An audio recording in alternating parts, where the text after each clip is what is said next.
உங்கள் வாழ்க்கையில் விடை காண முடியாத கேள்விகளுக்கு விடை சொல்ல வருகிறார். The one and only Hattrick Success Astrologer in India. ஜோதிட சத்குருஜி மெஹரு தன் சுய ஜாதகத்தின் மூலம் விழிப்புணர்வு பெற்ற ஒரு மறைபொருள் ஞானி. வணக்கம் என் உலகளாவிய ஜோதிட அன்பர்களே, அன்பிகளே. ஆன்மீகம் என்றால் என்ன? இதுதான் தலைப்பு. ஆன்மீகம் என்றால் என்ன என்ற தலைப்பிலே ஆன்மீகத்தை பற்றிய பல மர்மமான மறைபொருளான விஷயங்களை பற்றி பேச உள்ளேன். ஆக இந்த காலகட்டத்திலே ஆன்மீகம் என்ற ஒற்றை சொல்லுக்குள் அனைத்து மதங்களும் அடங்குகின்றது. இஸ்லாம் அடங்குகின்றது, கிறிஸ்துவம் அடங்குகின்றது, புத்திசம் அடங்குகின்றது, பாசிசம் அடங்குகின்றது, பிறகு குருநானக்கனுடைய மதமும் அடங்குகின்றது. இதுக்கு முன்பு இந்த உலகத்தில் தோன்றிய மதங்கள் அடங்குகின்றன. எத்தனை இருக்கிறதோ அத்தனை, நிகழ்காலத்தில் எத்தனை மதங்கள் இருக்கின்றதோ அதுவும் அடங்குகின்றது. இனி எதிர்காலத்தில் எத்தனை மதங்கள் தோன்றுமோ அதுவும் இந்த ஆன்மீகம் என்ற ஒற்றை சொல்லுக்குள் அடங்குகின்றது. இந்த ஆன்மீகம் என்ற வார்த்தையின் பொருள் என்ன?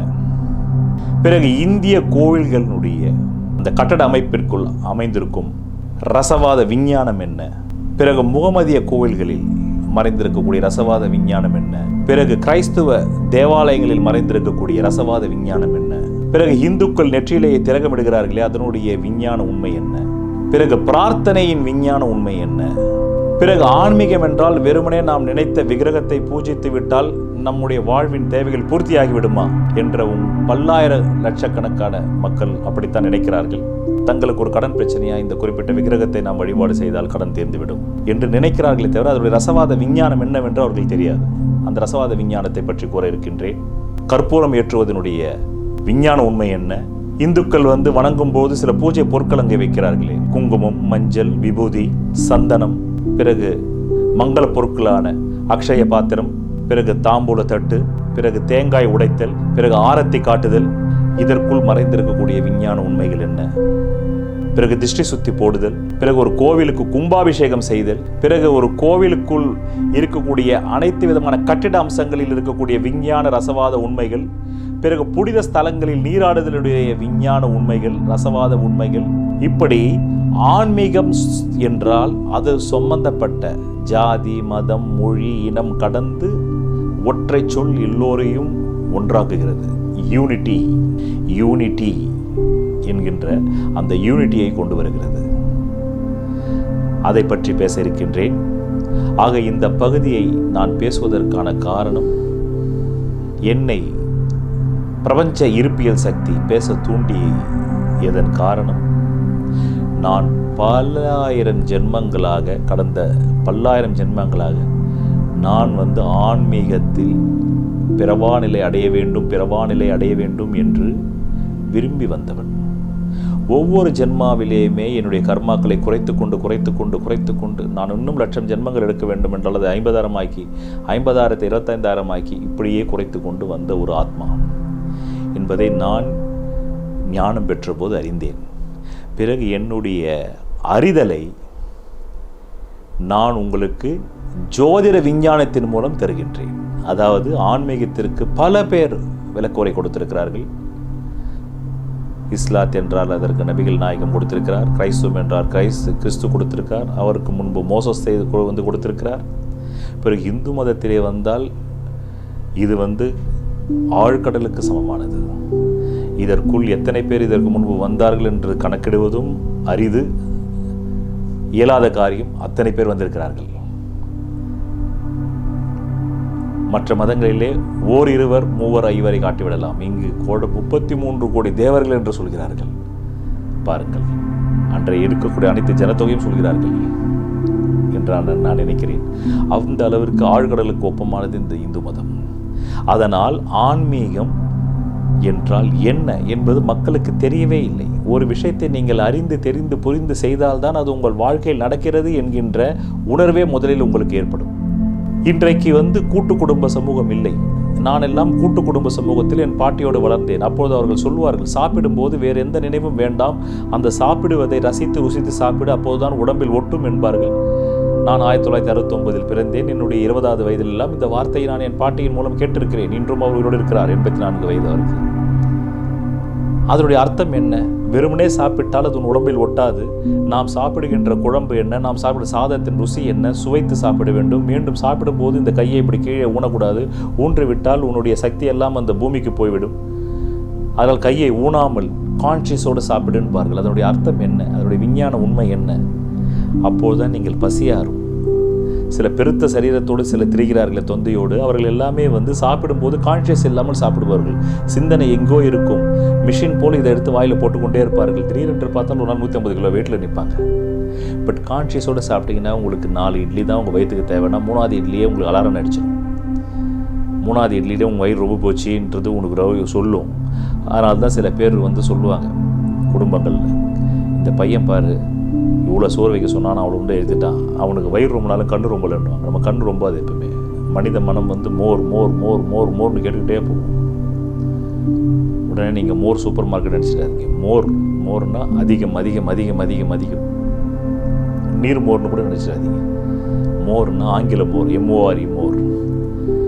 ஆக ஆன்மீகம் என்றால் இயற்கையோடு ஏய்ந்து வாழுதல், இயற்கையின் சட்டதிட்டங்களை அறிந்து கொள்ளுதல், இயற்கையினுடைய அனைத்து விதமான புரிதலையும் வரவழைத்துக் கொள்ளுதல், பிறகு உயிர்களின் புரிதலையும் வரவழைத்துக் கொள்ளுதல். ஆண் என்பது ஆண் பாகம், மீகம் என்பது பெண் பாகம். இந்த இரண்டும் இணையும் போது ஆன்மீகம் ஏற்படுகிறது. அதுதான் ஆண் பெண் ஒரே ஆத்மகாரகன் தான் ஜோதிடத்திலே உண்டு. அந்த ஆத்மகாரனிடமிருந்து தான் உயிர் வருகிறது என்று ஜோதிடம் சொல்கிறது. வெப்பம் என்பது ஆண் உடம்பிலும் 98 டிகிரி தான், பெண் உடம்பிலும் 98 டிகிரி தான். பெண் உடம்பில் 108 டிகிரி வெப்பம் இல்லை. நார்மல் வெப்பநிலை என்பதுதான் நம்முடைய உயிருடைய விஞ்ஞான பரிபாஷை. 98 டிகிரி ஆணுக்கும் சமம், பெண்ணுக்கும் சமம். பிறகு பாலினம் எங்கு வருகிறது? இந்த பாலினங்கள் மறைந்து மீண்டும் அத்வைத தத்துவம் ஆணும் அல்ல பெண்ணும் அல்ல, இறைவன் இரண்டுமானவன் என்று சொன்னதுதான் ஆதிசங்கருடைய கோட்பாடான அத்வைதம். அந்த அத்வைதம் என்பதுதான் ஆன்மீகம். அந்த ஒன்றே கொள்ளும் ஒருவனே தேவன் என்பதுதான் ஆன்மீகம். அங்கே ஆணும் இல்லை பெண்ணும் இல்லை, ஆண் தெய்வமும் இல்லை பெண் தெய்வமும் இல்லை, கடவுள் ஆணாகவும் இல்லை பெண்ணாகவும் இல்லை. ஆனால் லீலை ஆரம்பிக்கும் போது ஆணிலிருந்து பெண் ஆரம்பித்து மீண்டும் லீலை ஆரம்பிக்கிறது. பிறகு ஆதி மூலத்திற்கு செல்லும் போது அங்கு ஆணும் இல்லை பெண்ணும் இல்லை. இந்த இருவரும் கலந்ததே பிரபஞ்சம் என்பதை சுட்டிக்காட்டும் ஒரு விஞ்ஞான குறியீடு தான் ஆன்மீகம் என்பது.